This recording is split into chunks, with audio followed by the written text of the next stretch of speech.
Good day, I'm Twyla Whelan, and this is your JIS News for Monday, March 18, 2024.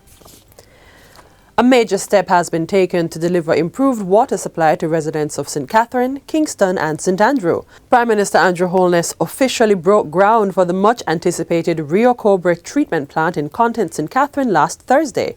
The project is set to cost $77 million or 12 billion Jamaican dollars.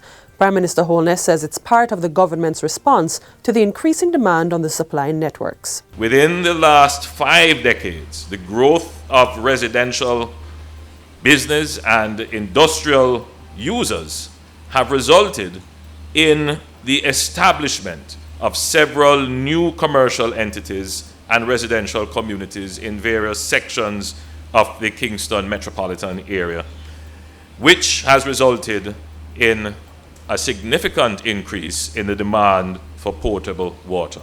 As the economy continues to grow and with increased climate variability and change, the situation will get worse. A solution, therefore, had to be found. This project is therefore one of many solutions being implemented across our island.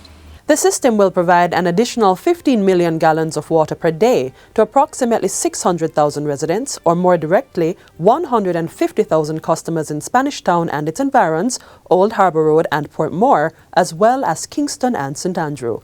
Construction of the water treatment plant is expected to take 2 years to complete. The work will be managed through a public-private partnership agreement between the National Water Commission and Rio Cobre Water Limited. The green light has been given for construction to begin on the Westmoreland Divisional Police Headquarters. Minister of National Security Dr. Horace Chang led a delegation for the groundbreaking ceremony on Friday. A contract was also signed with M&M Construction Limited for the $2.17 billion state-of-the-art facility. The 3-story structure is designed to accommodate specialized units and coordinate operations across the 11 police stations in Westmoreland. The new headquarters will further integrate modern security technologies in alignment with the e-policing initiatives.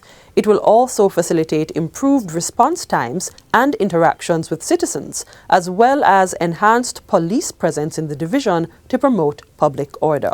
We will have an operationally efficient building for police officers, which they deserve, and I'm sure will bring even more success at fighting the criminals in Westmoreland. The project is being executed under the ministry's Project Rebuild, Overhaul and Construct ROC initiative. The Security Minister also provided an update on other ongoing and planned police station improvement projects across the country. So far we have built 6 police stations. We have some 7 under construction, including this, and Spanish Town will break ground for next week and next month.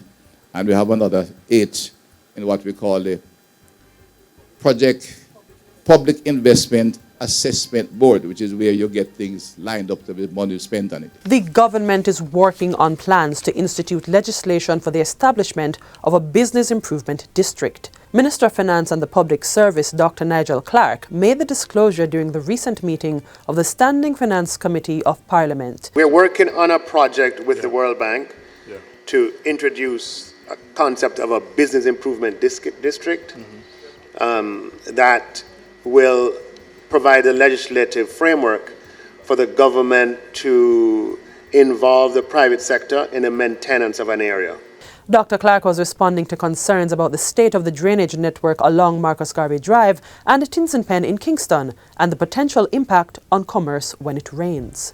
The private sector in that area have expressed to the government their desire and willingness to invest in that area and maintain it at a standard that they believe is consistent with what they need to do business. He pointed out that the concept had been successfully implemented in several countries and it was the government's intention to make it a reality in Jamaica.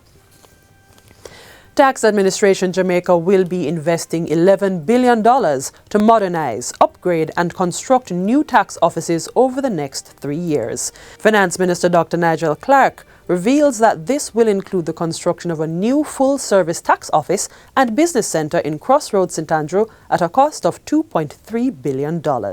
This, he says, is to replace the existing tax office, which is one of the busiest and no longer adequate to meet demands. The Crossroads tax office is out of space. The lines extend outside the building, onto the sidewalk, and bend around the building. Dr. Clark says the TAJ has acquired part of the Nuttall lands to build the 8-story structure, which is set to have underground and surface parking that is large and spacious enough to accommodate the tax-paying public. Other projects include the $760 million Christiana Tax Office that is 52% completed, and the Mandeville Revenue Center expected to cost $953 million. TAJ has leased the property. The initial procurement failed.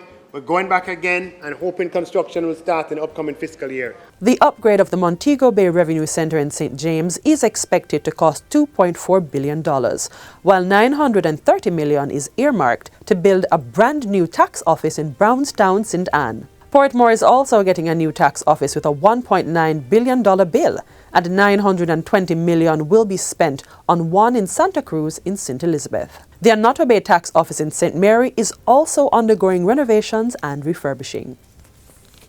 And finally, the government has allotted $7 billion to the Education Ministry's school feeding program for the 2024-2025 fiscal year.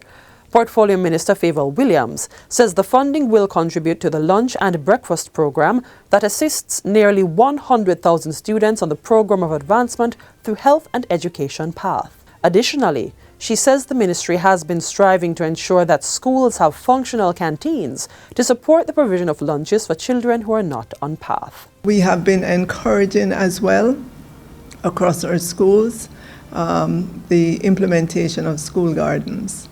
And we've seen where schools that have school gardens are able to supplement their lunch program. In support of this, $25 million is being allocated to school gardens in the new fiscal year. Minister Williams gave the update during the recent launch of the Jamaica Multiple Indicator Cluster Survey held at the University of the West Indies Regional Headquarters in St. Andrew. And that's it for JIS News Today. I'm Twyla Whelan. Thanks for watching.